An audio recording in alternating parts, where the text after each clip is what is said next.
ప్రపంచంలోనే అత్యంత సంపన్న క్రికెట్ బోర్డుగా పేరుగాంచిన బీసీసీఐ ఐపీఎల్ 19వ సీజన్ ప్రారంభానికి ముందే మరో భారీ వాణిజ్య ఒప్పందంతో వార్తల్లో నిలిచింది. టెక్ దిగ్గజం గూగుల్తో బీసీసీఐ కుదుర్చుకున్న ఈ చారిత్రాత్మక ఒప్పందం ప్రకారం రాబోయే 3 సీజన్ల పాటు గూగుల్ జెమినీ ఐపీఎల్కు అధికారిక ఏఐ స్పాన్సర్గా వ్యవహరించనుంది.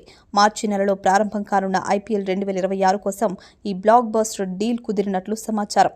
ఈ భాగస్వామ్యం కేవలం ఆర్థిక ప్రయోజనాలకే పరిమితం కాకుండా మ్యాచ్ ప్రసారాల్లో అత్యాధునిక ఏఐ సాంకేతికతను జోడించడం ద్వారా ప్రేక్షకులకు సరికొత్త అనుభూతిని అందించనుంది. లైవ్ మ్యాచ్ల సమయంలో real time analytics, player performance predictions మరియు హై డెఫినిషన్ విజువలైజేషన్ వంటి అంశాల్లో గూగుల్ జెమినీ కీలక పాత్ర పోషించనుంది. తద్వారా ఐపీఎల్ బ్రాండ్ విలువ అంతర్జాతీయ మార్కెట్లో మరింతగా పెరగనుంది. ఈ ఒప్పందం బీసీసీఐ ఆదాయాన్ని అమాంతం పెంచడమే కాకుండా క్రీడారంగంలో ఆర్టిఫిషియల్ ఇంటెలిజెన్స్ వినియోగానికి కొత్త బాటలు వేయనుంది. ముఖ్యంగా డిజిటల్ ప్లాట్ఫామ్స్లో ఐపీఎల్ వీక్షించే కోట్లాది మంది అభిమానులకు జెమినీ ఏఐ ద్వారా ఇంటరాక్టివ్ ఫీచర్లు అందుబాటులోకి రానున్నాయి. ఈ ఒప్పందం విలువ వేల కోట్లలో ఉంటుందని విశ్లేషకులు భావిస్తున్నారు.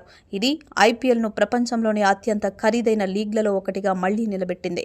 స్టేడియాల్లో ఉండే స్మార్ట్ కెమెరాల నుంచి మొదలుకొని అంపైర్ల నిర్ణయాల విశ్లేషణ వరకు ఈ టెక్నాలజీ సహాయపడనుంది. గూగుల్ వంటి గ్లోబల్ టెక్ కంపెనీ నేరుగా క్రికెట్ రంగంలోకి స్పాన్సర్గా రావడం ఐపీఎల్ క్రేజ్ భారత్ దాటి ప్రపంచం వ్యాప్తంగా ఎలా విస్తరించిందో చెప్పడానికి నిదర్శనం. ఈ 3 సీజన్ల ఒప్పందం ద్వారా బీసీసీఐ తన డిజిటల్ ఆదాయంలో భారీ వృద్ధిని నమోదు చేయడమే కాకుండా టెక్నాలజీ పరంగా గ్లోబల్ స్పోర్ట్స్ లీగ్స్కు గట్టి పోటీని ఇవ్వనుంది. $1 బిలియన్ ఆదాయంతో దూసుకుపోతున్న ఐపీఎల్కు గూగుల్ వంటి గ్లోబల్ బ్రాండ్ తోడవడంతో మిగిలిన క్రికెట్ బోర్డులకు ఇది ఒక బెంచ్ మార్క్గా నిలవనుంది. మొత్తానికి 19వ సీజన్ ఐపీఎల్ మైదానంలో పరుగుల వర్షంతో పాటు టెక్నాలజీ మ్యాజిక్ని కూడా చూపించబోతోంది.